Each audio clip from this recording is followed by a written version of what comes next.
এই অঙ্কটা দেখো, এখানে যতগুলো 9 রয়েছে ততগুলো 9 আমি প্রথমে লিখে নেব। তারপরে কি করব, যতগুলো 3 রয়েছে সেগুলো আমি নিচে লিখে নেব।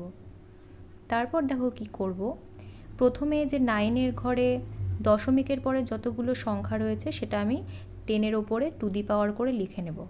কটা রয়েছে? 6টা। 10 টু দি পাওয়ার 6। তেমনই দেখো 3-এর কটা রয়েছে দশমিকের পরে সংখ্যা? 6টা। তাহলে আমি লিখলাম 10 টু দি পাওয়ার 6। এবার আমি ক্যালকুলেট করব, দেখো কি হচ্ছে, কেটে গেল 10 to the power 6, 10 to the পাওয়ার 6। এবার আমি কাটাকুটি করে নেব, 3 আর 9 কাটাকুটি করে নিলাম। এবার কত থাকছে? দেখো থাকছে 3 আর 9 ইন্টু 9।